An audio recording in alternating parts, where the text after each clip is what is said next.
Stephen A. Pete Rose have a point? Yes, he does, Skip. Kerry, he absolutely does.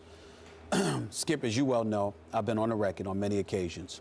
I am an unapologetic supporter of Pete Rose as it pertains to his return to Major League Baseball. The Hall of Fame is a different matter to me.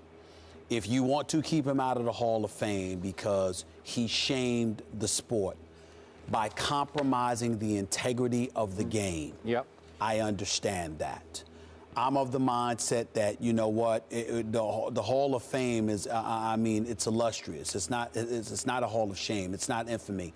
And any baseball player, and I've definitely tried to modify my opinions on this matter to some degree, because many of the baseball players that I've spoken to, former and present, have all educated me, listen, man, it's the first thing you see when you walk into a clubhouse, man. That's the one thing you don't do. He knew it. He violated it. You know, even if he bet on himself to win, you're talking about a dude that says, okay, man, well, let me put this closer in the 7th inning instead of the 9th inning. Let me put this guy in, because you're doing everything you can to win the game at all costs because there's a gambling issue involved, and they feel like it was the ultimate compromising of the game. And I understand that. And I'm sensitive, and their opinions on this subject should matter more than mine because they played in the game and they understand more intimately how detrimental it is.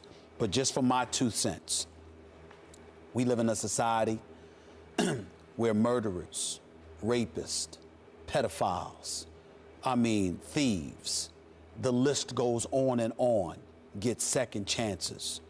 We are approaching 25 years that this man has been banned from Major League Baseball. And I believe there comes a point in time where we as a society have to demand that Major League Baseball answers this age-old question. Have you never made a mistake before? Does anybody deserve to suffer this much? We have a situation, and I know that I've called him out on many occasions, but I'm half joking because I'm just jobbing him, even though I mean what I'm saying. It's really not that serious to me, but today it is. Mark McGwire is allowed to be employed by Major League Baseball. You are getting a check as a hitting coach when all you ever did in your career is hit home runs or strike out. Okay, now you are teaching other people how to hit when Jose Canseco, the father of the steroids era, has put in his book where he injected directly himself, he injected the godfather of steroids in baseball, and Mark McGwire, from the time they were in Oakland. We know what Mark McGwire admitted to doing while he was in St. Louis. A legitimate argument as a result can be made that his entire career was steroid-induced. But this dude is employed by Major League Baseball. First with the St. Louis Cardinals and now with the Los Angeles Dodgers. And you've got, all of these guys. Barry Bonds is a pariah, even though he hasn't been banned because they couldn't get the goods on him. Alex Rodriguez is playing. He's allowed to appeal his 211-game suspension. Still collect $28 million this season. Still collect a brunt of the $275 million that he signed to, which I don't oppose. I'm on the record for this. But if you're going to sit here and find loopholes or allow loopholes to be found for all of these other people, this is Pete Rose we're talking about here. The greatest nickname in the history of sports, as far as I'm concerned. Can it be any better when you're talking about kids aspiring to be a professional athlete? Can you have a greater nickname than Charlie Hustle? He is not, he's got 4,256 career hits all time, okay? You understand? A career 303 batting average. We know that. But his claim to fame was his hustle. The all-out commitment he made to being the greatest that he can be as a player. You've already punished him enough by saying, we're going to obliterate that. We're going to ignore all of that. Instead, we're going to focus the attention on the fact that you gambled on the sport. You can't do that and still say, but we'll forgive you enough to allow you to play in this great game of ours the way that you once did. This dude played 24 years, 1963 to 1986. He retired at the age of 45. This dude played 24 years in Major League Baseball. We've got criminals, like he said, alcoholics, drug users, PED users, wife beaters. Yeah. We've had everybody we've given.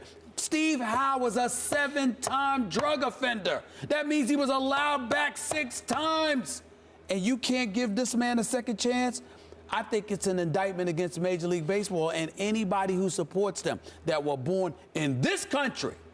To not give this man a second chance, I find it shameful.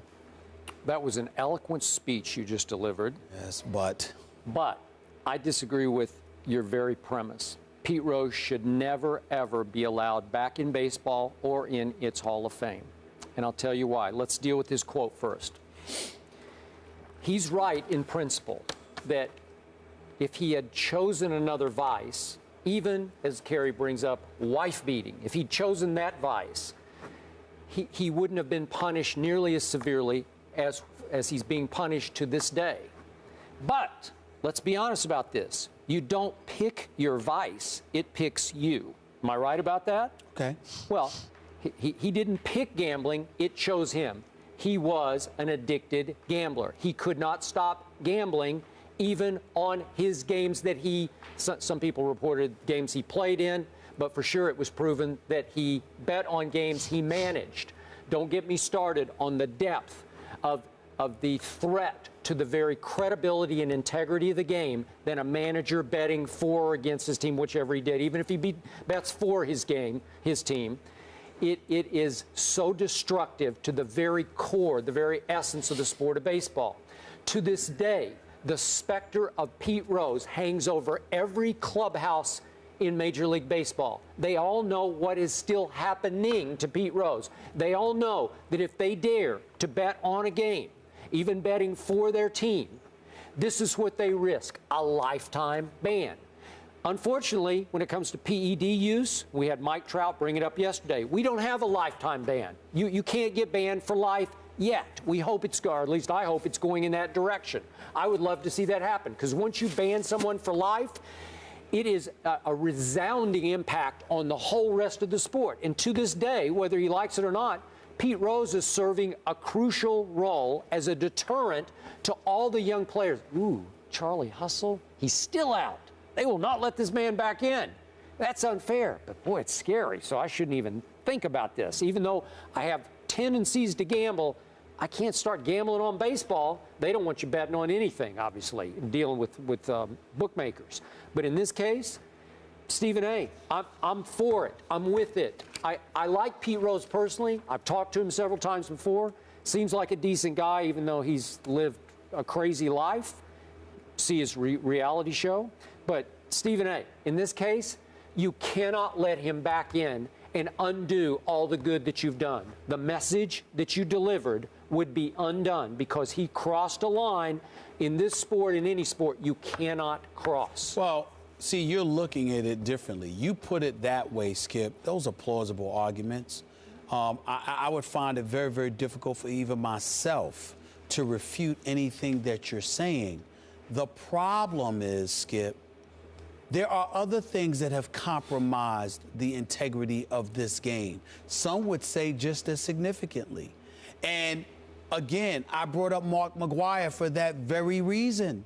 You know, to me, if they were banned from the sport, then you have me, because you have things. In other words, these things that compromise the integrity of our game are the things that we can't handle. You know, you being a drug addict or an alcoholic, chances are you're doing significant damage to yourself. You might hurt the team to some degree because of your absence of production or whatever the case may be, distraction or whatever. But the real harm you're doing is to yourself. You know, you putting your hands on a woman, particularly your wife. Of course, nobody's going to condone that, not with any daggone sense. But the reality is that you're really doing personal harm to yourself and to her, okay, and possibly to your family, but not the game. Well, what I'm saying is performance-enhancing drug use is definitely doing damage and has done irreparable harm to the game. Some would say more harm than Pete Rose has done, because no matter what you say about him, all right, the fact of the matter is you haven't proven a whole bunch of stuff that you assert, number one.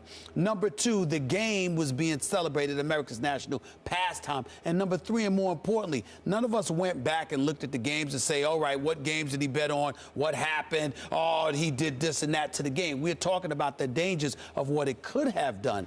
But ultimately, it did not do irreparable harm to the national pastime. It did irreparable harm to Pete Rose and his reputation. PED use has compromised the game just as significantly, if not more so, than Pete Rose's gambling. And to have people invited back into the game and allowed to be employed by the game is the height of hypocrisy, particularly when you consider the fact that Pete Rose is left out, but you're doing back in. And this is where it goes back to my argument about Major League Baseball being somewhat complicit in the whole steroid era. If Mark McGwire did not help resurrect Major League Baseball just 4 years after the cancellation of the World Series, would he have been as celebrated? Would Major League Baseball have been so quick and easy to forgive him? Right. You know what? Chances are no. So you benefited from Mark McGwire. Can I ask you a question, Skip? In all honesty, as somebody who's been a journalist, and I asked this question humbly to you, who was covering the sport when I was in grade school, okay? Here's the deal. What Mark McGwire did for the game of baseball, did he do more for the game of baseball than Pete Rose? Do more how? I'm talking about an uplifting or sustaining America's national pastime. I don't know. Did he do more? Sammy Sosa might have saved baseball in the summer of '98. That's right. And that's what I'm saying. Yeah. Well, what I'm asking you, that's the one thing we could point to. So does that one summer of Major League Baseball outweigh what about when Pete Rose was chasing DiMaggio's 56-game hitting streak? The biggest picture here. What about all of that? Okay, I get it. What is the single worst moment in the history of professional sports? Shoeless Joe Jackson. And it was the 1919 Black Sox scandal, right? That's right. The 1919 Black Sox scandal with Joe Jackson. The White Sox, obviously, several of them opted, including Shoeless Joe, although that was always up in the air how much he went along with it. Right. Through the World Series. Okay, that's what Pete Rose's involvement in gambling could lead to. Not that he did that, but that's why you can't start down that path. Yeah, but I get that. But there's a difference between these guys were throwing games. These guys were throwing games. So Pete Rose was never guilty of that. What we know that he was guilty of was gambling. That's what we know he was guilty of. And so what I'm trying to say is this, Skip. If you got to do it to the Black Sox, if you got to do it to Pete Rose, then you should have done it to McGwire and remember, all those with I don't want to get into the gory details, but if Pete Rose is managing a game he has bet on, would he manage it a little differently? Okay, that's fair. Maybe. All I'm saying is everybody falls. Or nobody. Okay. You can't deny somebody a second chance for life, but you sit there and invite a known cheater back in the game because he cried in front of Bob Costas. Come on, man. There's something that smells about that one. No, I hear you.